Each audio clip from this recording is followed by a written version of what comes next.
right at your home. So here to talk about this partnership po is the MMDA Chair, General Danilo Lim po. Hello po.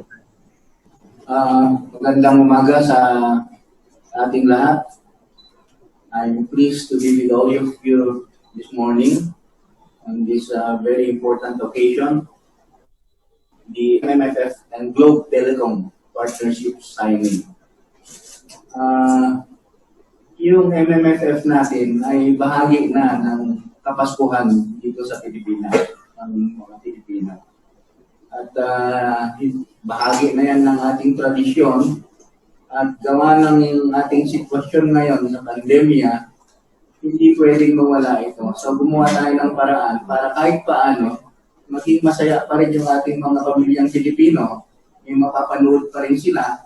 Kung hindi man sa movie houses, ay online. So we received 5 different proposals from 5 outfits. At ang pinakamagandang natanggap natin na proposal ay yung galing sa Globe. Hence, the signing this morning. So we hope na during the holiday season, yung mga pamilya natin ay mag-enjoy pa rin panonood ng ating pelikulang Pilipino, magkakasama sa bahay. Hindi lamang dito sa Pilipinas. Dahil online ito, it will be all over the world. So yun lamang po at yun lang muna. Good morning ulit. Maraming salamat, General Lim. So truly nga, MMDA is making the Metro Manila Film Festival possible with the help of Globe. Through this partnership, Globe is bringing the MMFF Christmas traditions to every home. So to talk about how Globe aims to recreate the Christmas we love, here is Mr. Ernest Koo, our boss, the President and CEO of Globe. Welcome, Ernest. Thank you, Quark, and magandang umaga sa inyong lahat. Our partners, headed by General Lim, overall chairman, si Don Monteverde of Upstream, our partner also in this particular endeavor. No? Tama ko sinabi ni General Lim na muntik na ho mawala ng pagkakataon ng Pilipino na ma-experience yung kanilang annual part of Christmas na yung Metro Manila Film Festival. Kasi itong film festival na to has been engaging mga Filipino audiences for the last many years. So pinaghihintay ho nila ito para mapanood nila ang kanilang mga paboritong artista na lumabas sa mga iba-ibang sining that was been screened by a committee to ensure the quality naman ho sa ating mga sinihan. Alam mo natin ating sinihan, lahat ho ay nagsasara and because of the pandemic, malamang ho hindi magbubukas in time. Kung hindi man, marami ring matatakot pumasok sa cinema. Alam naman natin the dangers that COVID-19 have brought to enclosed environments and close contact, and nothing is more enclosed than the cinema. Kami naman sa Globe, we try our very best to kind of bring solutions to everyday plight of the Filipino people, and particularly when it comes to the pandemic. The aim to recreate the Christmas we love is one of the things that we wanted to do using digital means, di ba? Na despite the fact na hindi tayo makakarating sa cinema, sa sinihan, hindi natin pipigil na ma-enjoy itong MMFF lineup na talagang naging bahagi na ho ng ating Filipino Christmas. Kasama ho ang aming partner na Upstream, ang aming hope ho is millions of Filipinos will be able to access the Metro Manila Film Festival entries wherever they are in the world, wherever they are, even in the city or in the country of the Philippines. Kahit na ho ang ating OFW, maaabot ito dahil ho ito streamed virtually and through their phones through what you call video on demand platform. Itong official partnership rin ho is in line with our anti-online piracy advocacy called #PlayItRight. Alam mo naman natin ang mga Pilipino, o actually consumers around the world, na pag pinahirapan ho natin ang access to certain content, hahanap sila ng paraan kung paano nila makukuha itong content. And ganyan ho lumalabas ang illegal streaming o illegal copying ng ating mga content. Of course, hindi naman natin mapipigil kung talagang gusto nilang kuna ng camera yung screen uli at i-rebroadcast uli. Pero sa aming kong hashtag Play It Right campaign, we try to educate the public naman ho na online piracy is bad.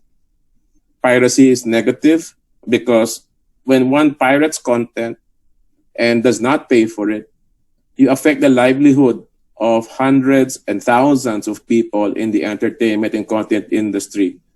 You deprive them of income for the hard work that they've put out. Alam naman ho natin, hindi ho mura gumawa ng sine o pelikula o TV series. At pag hindi ito pinagkitahan ng maayos, hindi na ho mauulit ito. Mawala ho ng rason ng ating mga producer, writer, actors, and other production crew to be put together into a project to create more engaging content para sa ating entertainment. So I'm hoping naman ho that the public will realize this and continue and help support our advocacy to fight online piracy. Ito hong partnership namin with the Metro Manila Film Festival is also endeavored to bring the talent of Filipino movie makers to the global stage. Yan ho, isa ating objective ng Globe. Kaya namin ho nilalagyan ng budget palagi to support Filipino entertainment and Filipino films. We were one of the first companies in the Philippines to actually bring films to the public through Netflix and other online streaming platforms through Globe Studios. Si Quarko ang nag-lead ng endeavor na yan. So ito ho ay isa pang step towards really truly promoting these great Filipino films that come out during the Christmas period to a global audience through the upstream platform that we have partnered with in Globe Movie and G Movies, no? So papasalamat ho kami sa MNDA para kaya ho napili kami na you're giving us the chance to keep the Filipino Christmas tradition alive of watching great Filipino movies during the Christmas season and hopefully bring a bit more cheer to Filipino homes during these very difficult times of COVID-19. Maraming salamat po. Thank you so much, Ernest. That was beautifully said.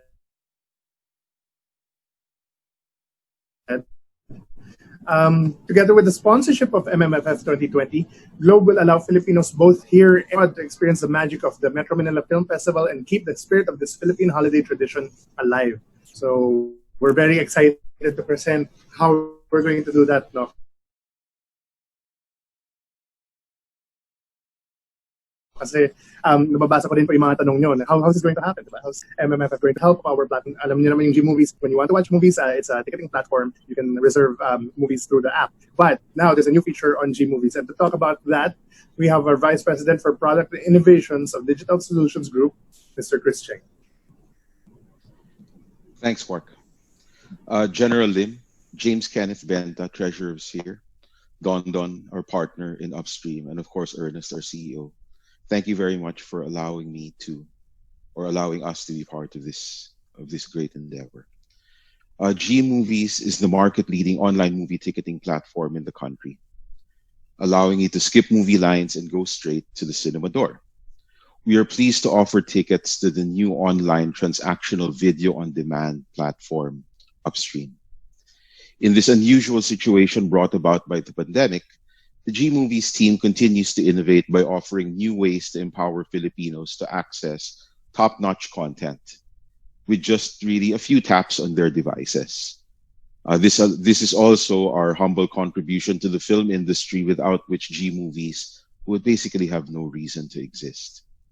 So beginning November 14, G Movies will start selling tickets for content available on Upstream, continuing on to the MMFF and beyond. We are excited to be partners with industry movers MMFF, Globe, and Upstream in delighting Filipino families this holiday season. Thank you. Thank you so much, Chris. Okay, so ayun. So aside from G Movies, the online ticketing platform that allows you to skip movie lines and go straight to the cinema door, we will be selling tickets for the newest online transactional video-on-demand platform, Upstream. So partnership po siya ng G Movies at ng Upstream. And it's through Upstream that you will be able to watch all your favorite Metro Manila Film Festival films. So here to tell us a little bit about Upstream is our partner, Mr. Dondon Monteverde. Pasok, Dondon. Yes, good morning po sa lahat. Good morning po, Chairman Danilo Lim of MMDA. Good morning to, of course, Mr. Ernest Gu of Globe Telecoms. And good morning also to Chris Cheng of G Movies. Well, masayang-masaya kami no at natuloy rin tong partnership na to dahil malaking bagay ito sa mga producer katulad ko na nagkaroon ng uncertainty during this time of pandemic, no? So parang nakita naman natin na na-cancel na yung unang MMFF na summer festival na dapat nangyari a few months ago, no? So natuwa naman ako na yung inopen up namin itong venture na to with basically Spear na i-connect nila sa magandang infrastructure ng global lahat para maiparating natin ang mga magagandang pelikula ng MMFF.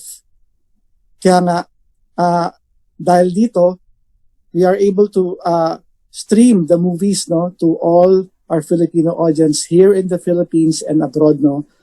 Na first time na mangyayari to at least mapasaya natin ang mga tao, lalo na mga OFWs na hindi makauwi ng Pilipinas.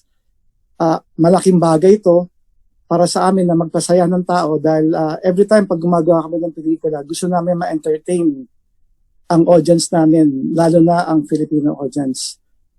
Ang platform na to, ginawa namin to talaga para sa content producers talaga na Filipino. No? Tama si Mr. Ernest Gu by saying na talagang to bring the Filipino ingenuity abroad. No?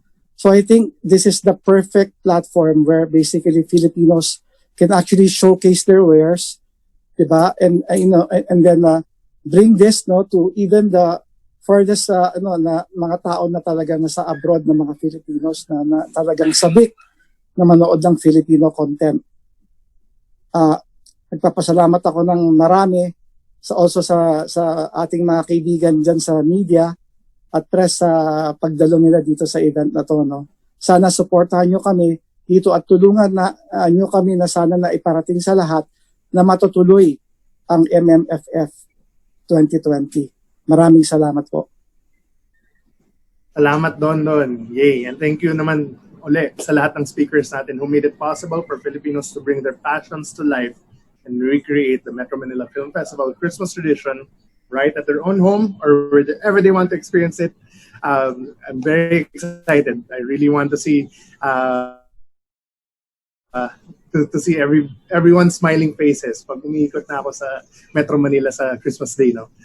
By November, G Movies will start selling tickets for content available po on Upstream. So kasama na rin po dun yung mga the best of the past MMFF para at least masanay na po tayo na magamit yung app. So to signify this partnership, since we are all online, at hindi naman pwedeng i-sign ang monitor, no?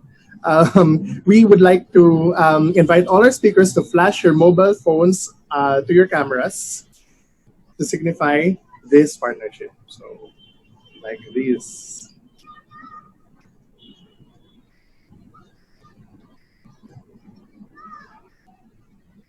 All right. And okay, we're gonna count down. We're gonna have a picture taking. All right, ready? In 5, 4, 3, 2, 1. Awesome. Maraming salamat po ulit. Thank you guys. We also have we have a question po from the press. It's time to open the floor now to some questions. Also guys, kung may mga tanong po kayo, feel free to type it and then we'll also call you later. No? But here we have some early questions. Let's see. Okay. This question is for Globe and MMDA. From Ian Farinas, entertainment editor of People's Tonight. Given all the restrictions and challenges brought by the pandemic, including enjoying movies in the cinema, what led Globe and MMDA to continue and pursue this kind of partnership for the MMFF? So, Mark, should I handle that question? Yes, sure, yes. No, as I sabi nga, di ba, as I mentioned in my talk, Globe has always endeavored to bring solutions to the Filipino people by way of digital connectivity and digital applications throughout this whole pandemic. Isang example dito ay yung aming pagdala ng GCash sa market. No? GCash has really solved the problem of payments, transfers, opening a bank account, and many other things. Now with its mini program, magkakaroon na ho ng various life uses, no? With gaming, even ordering goods and services through the app itself. Very similar to that. Ito hong offering namin for the Metro Manila Film Festival bridges the gap brought about by the pandemic, where people cannot go to cinemas. Using the technology of Upstream and the ticketing capability of G-Movies and the payments capability of GCash, this can be all done in the comfort of your own home. And of course, with the connectivity brought about by Globe Broadband or Globe Mobile, yan ho ang magdadala ng data into the handsets or into the tablets and into the other streaming devices into the home to be able to watch these particular movies. No? So it's another one of our manifestations of our bringing solutions to the Filipino through digital means. Thank you, Ernest. How about General Lim po, sa side po naman ng MMDA? Bakit nyo naisip to pursue this partnership po? Well, yung mga dating ginagawa natin will all be virtual. Katulad ng mga Parade on the Stars, yung mga awards night, puro virtual na lang yan. But of course, we'll be following the strict protocols, yung minimum health protocols laid down by IATF. So, maiwasan natin yung mga physical and mass gathering. Most, as I've said earlier, puro virtual yung activities natin with the strict compliance to the health protocols. Thank you. Thank you po, General. Thank you po, Chairman. We have another question po for G-Movies naman to. This is from Jude Cartalaba of Uniquely Pinoy. How does the movie cinema culture influence the lives of Filipinos? And how is G-Movies able to improve the movie experience, and what is it doing differently this time? So, Chris? Thanks, Mark. Movies and cinemas are really a staple, I think, in the lives of Filipinos. So pre-pandemic, and even despite the availability of streaming services, so pre-pandemic, there were actually still hundreds of thousands of people that we saw accessing G-Movies every single day to check what is showing in cinemas. So what we did was we actually spent quite a lot of time working with the Upstream team to design an experience that allows customers to discover Upstream content, buy tickets through the G-Movies ticketing platform, and watch the Upstream movie in a really easy and seamless to use, and easy to use manner. In terms of the payment, we already do support GCash, and as Ernest mentioned, this has also become a staple in our lives during the pandemic. And we are also looking at more ways to make Upstream tickets more accessible to the public, such as the ability to charge the cost of the ticket to your mobile bill or to your mobile load, and potentially even paying over the counter. So this is a big difference that we're doing to help make the MMFF more accessible to more people in the Philippines and beyond. Thank you so much, Chris. Yes, we have one final question for Chairman Lim and for Ernest.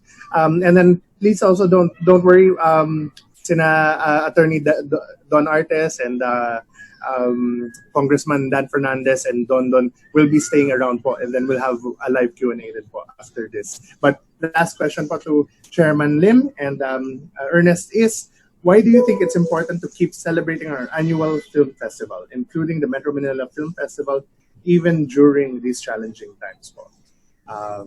Sige, General Lim po.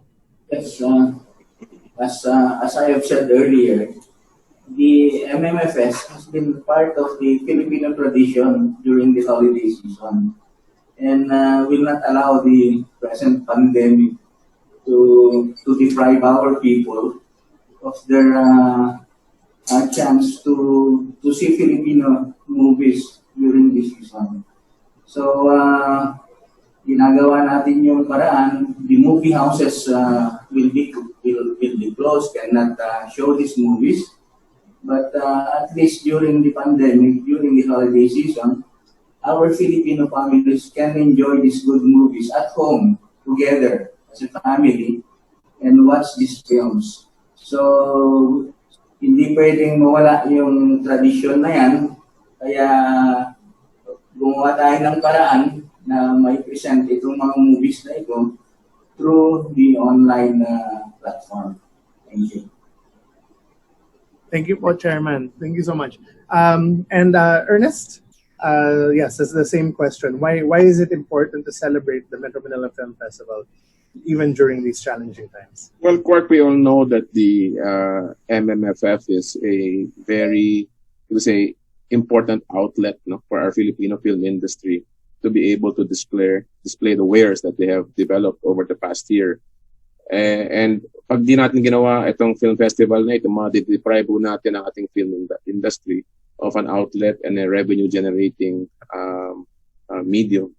Alam naman natin na hindi rin naman ganun ka lakas pa ang ating industriya, at pag hindi natin tinulungan magkaroon ng ganitong outlet at commercial opportunity, lalo mahihirapan mag-survive ang industry sa Philippines. Sa amin naman sa Globe, that's why we're also, itong advocacy namin is really to try to bring Filipino filmmakers to a global stage. Kaya ho namin ginawa yung mga efforts namin with Netflix and our negotiations with various other global streaming platforms to bring local content to a global audience, is to help the film industry thrive and grow, right? Kasi naniniwala ho kami na ang Filipino filmmaker, Filipino actors and actresses do stand a chance in the market. Ang aming hong ambition is one day, with the help of people like Don and General Lim and others in the industry, we can bring Filipino filmmaking, we can bring Filipino content to the same level as where Korea is today. I know it's a wild dream, it's a very ambitious dream, pero ganun din naman ho nag-umpisa ang Korea sa panaginip din. So, with our support, hopefully, and with the support of the public, and the stalwarts of the film industry today, like I said, it's not Don yan, natuturuan nila kami, ginagaya nila kami. The hope is that together, we can bring Filipino filmmaking to the world stage and to world quality levels. Thank you so much. Yeah, that was very inspiring, actually, and really hoping that we bring a lot of joy. Actually, I'm sure we'll bring a lot of joy to Filipinos everywhere, all around the world, this coming Christmas season. So thank you so much. I know Chairman Lim and Ernest would love to stay with us, but they do need to leave for another engagement. But we will continue fielding your questions. We have here with us the co-executive chairman, Attorney Don Artes, Don Monteverde of Upstream, and Congressman Dan Fernandez from the MMFF also to answer your questions, Paul. Our first question is from Nikki Wang of The Standard. Nikki, do you want to ask your question?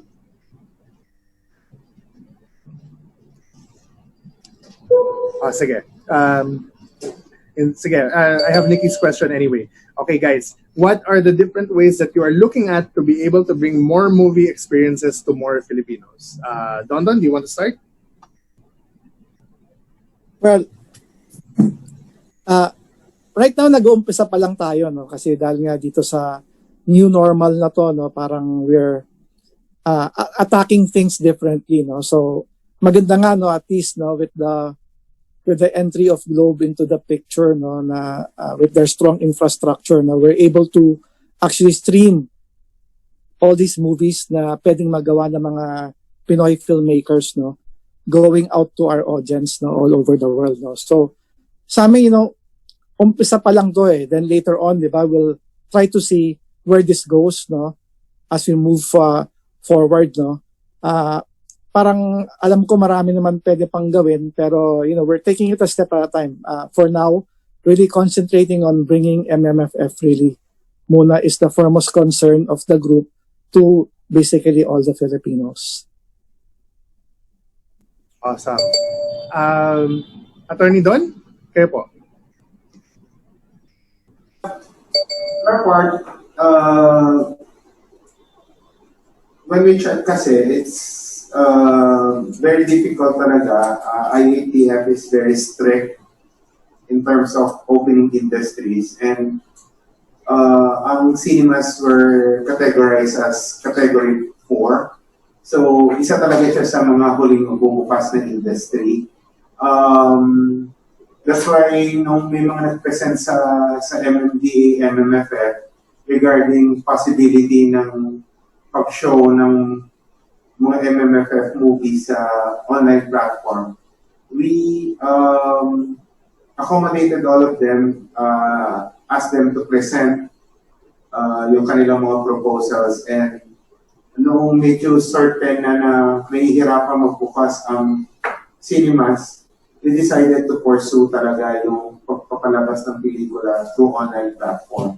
And yan po yung way namin para hindi magpatalo sa COVID-19 at maituloy po yung mahigit 40 taon ng tradisyon ng MMFF na nagbibigay ng saya sa mga Pilipino sa Kapaskuhan. And marami rin po ng mga OFWs tayo at mga kababayan na hindi makakauwi ngayong Pasko. So, inano po namin na maipalabas ito hindi lamang dito sa Pilipinas kundi kahit saan man po. So, dadalhin po natin ang MMFF tradition sa bawat tahanan ng mga Pilipinos across the globe po. Hey, maraming salamat po, Attorney Don. We also have another question from Jomar. Guys, basahin ko na lang just to make it faster so we can accommodate more questions. May lista po ba if ano ang mga entries sa MMFF? If ever saan po makikita ang mga viewers ang listahan na to? Actually po, meron na po tayong 4 na official entries from script. Yung pong finished film na Final 4, in-extend po natin ang submission ng entries. Dahil nga po sa pandemya, meron po mga nag-request na i-extend yung deadline. So, siguro po by middle or end of November, we'll be able to finalize yung list ng 8 entries na magko-comprise ng official entries po ng 2020 MMFF. Awesome. Okay. Sige, this is from Tessa Mauricio Ariola from the Manila Times. In recent years, prices to watch movies in the Philippine cinemas have become too steep for hardworking Filipinos. This, of course, has affected revenues even for the annual Metro Manila Film Festival. Will the tickets for streaming be cheaper than the usual cinema tickets? And how does the pricing go since a family can use a single ticket?